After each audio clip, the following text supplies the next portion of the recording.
Église de Pentecôte, bonjour, on est rendu jeudi 14 janvier. C'est donc la semaine de prière est bien entamée. J'espère que pour vous, ça se porte bien, ça se passe bien. Vous savez que le pasteur Luc Gingras, tous les soirs, pendant le couvre-feu, tous les soirs à 20h, il fait une louange. Donc, il fait un chant, ou presque, mais il fait un chant, louange, courte parole de réflexion et d'exhortation. Écoutez, c'est vraiment bénissant. Je suis fier de mon collègue et puis c'est vraiment généreux de sa part que de nous offrir ça. Il ne faut pas manquer ça. Tous les soirs, 20h sur Facebook. C'est relativement court, ça dure à peine une trentaine de minutes. Alors, c'est quelque chose, c'est vraiment bon. En tout cas, si dans cette semaine de prière, vous manquez d'inspiration, parce qu'hier, on parlait, on se disait tout le temps, on parle de prière seule dans le lieu secret. Et hier, le pasteur Band disait que souvent de fois, on prie et on est porté par la prière des autres. Dans l'atmosphère de la prière communautaire, ça nous porte, ça. Toujours est-il, des fois, dans le lieu secret, on lutte contre soi-même pour se donner à la prière. Pasteur Luc est une très, très belle inspiration pour ça. Alors, sur ce, le texte d'aujourd'hui, il nous date, et là, j'ai spécifiquement pris un texte qui parlait de la prière. On a parlé de crainte de Dieu au début, puis je me souviens déjà plus de ce que je vous ai dit dans la première journée. Mais là, il parle de la prière. Là, c'est la prière. Et le texte date du mois d'août, le 4 août 1892. Les réponses à la prière, 4 août 1892.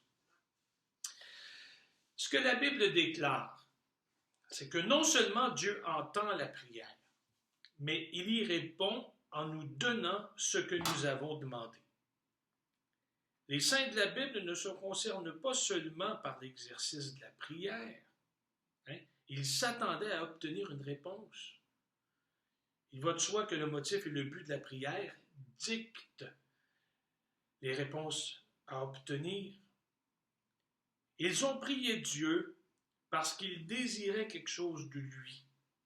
Et la prière était valorisée parce qu'elle était le moyen par lequel Dieu subvenait à ce qu'ils désiraient.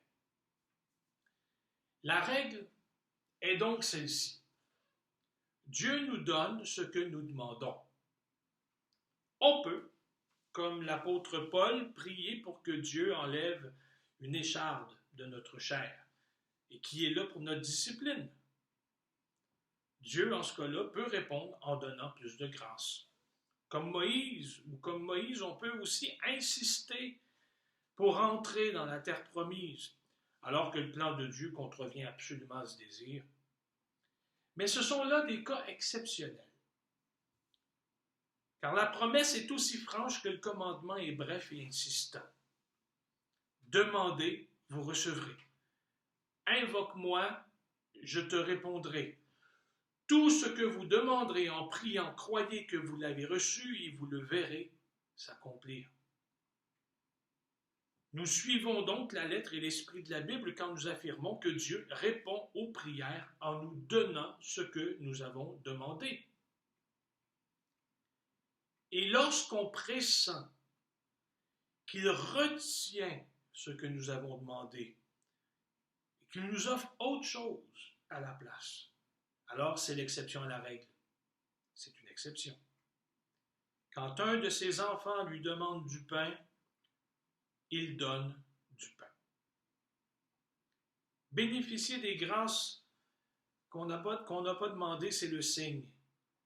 C'est l'évidence que nous sommes en lui. Parce que prier n'est pas la marque de notre relation à Dieu. La prière peut être une performance sans vie. L'acte de prier comme tel peut être devenu une routine. Mais recevoir des réponses à nos prières, pas une fois ni deux fois, mais quotidiennement. Voilà la marque gracieuse d'une relation vivante en Jésus-Christ. L'efficacité de la prière repose principalement dans la réponse reçue. Élie a prié de nouveau et il a plu. La valeur de la prière ne repose pas dans le nombre, ni dans leur longueur. La prière trouve sa valeur dans cette grande vérité. Nous sommes des privilégiés. Nous avons une relation à Dieu, à qui nous pouvons donner nos fardeaux, donner nos désirs, présenter des requêtes, parce que son bras n'est pas trop court pour agir. Les enfants demandent parce que les parents ont l'habitude de subvenir à leurs besoins. Comme enfants de Dieu, nous savons où aller pour demander.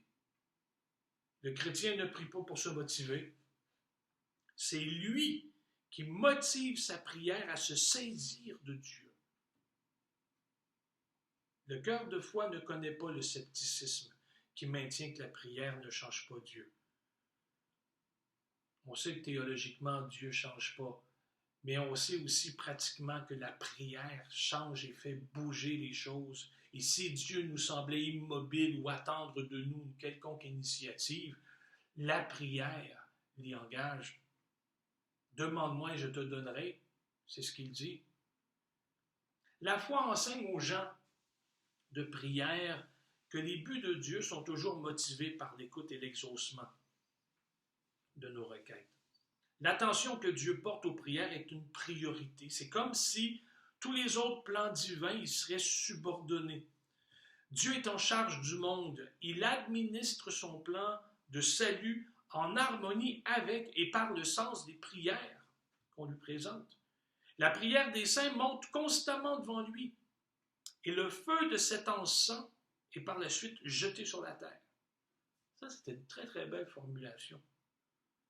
La prière monte vers Dieu par une loi inaltérable et la réponse revient sur terre par la puissance de Dieu.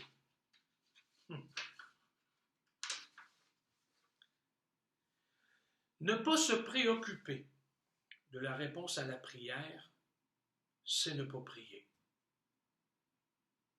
Il y a tout un monde de pertes dans la prière. Il y a des myriades de prières pour lesquelles il n'y a pas de réponse. Pas de réponse attendue, pas de réponse espérée. Des prières perdues. Nous avons été nourris d'une fausse foi et d'une honte dissimulée par nos pertes, par notre inhabileté à prier. Nous nous sommes entachés par l'idée qui veut que Dieu réponde, mais toujours de manière détournée, indirectement, subjectivement. En québécois, on dirait que Dieu répond par la bande. Jamais directement. Ce qui est absolument faux. Nous avons besoin d'hommes, de femmes, de foi, qui offrent des prières au Dieu trois fois saint, le puissant, l'Éternel des armées, qui entend et qui répond vigoureusement et avec rigueur aux prières des siens. Nous avons besoin de prédicateurs et de gens qui sont tellement remplis du Christ qu'ils vont façonner le monde par leur prière pour la gloire de Dieu. Le Dieu de toutes les ressources attend la prière de son peuple et il a en réserve des forces que seule la prière peut réclamer. Oui, le ciel est malade des prières fragiles et languissantes qui proviennent de performances froides. Dieu veut des femmes, des hommes qui ont un profond besoin spirituel et un cœur chargé de désir, de voir plus loin, plus de gloire. Des gens qui ont autant soif pour eux que pour les autres de tout ce que Dieu veut donner. Des femmes et des hommes de foi qu'on ne pourra pas faire taire et qui seront conscients qu'il faut toujours guetter à la brèche cette réponse à la prière qu'on a donnée.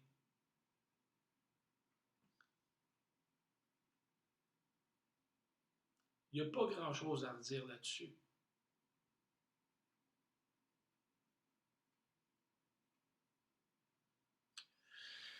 Je dois avouer que je suis un peu coupable. Coupable de souvent de fois faire monter des prières, de demander des choses, puis de ne pas en tenir compte, de ne pas prendre des notes,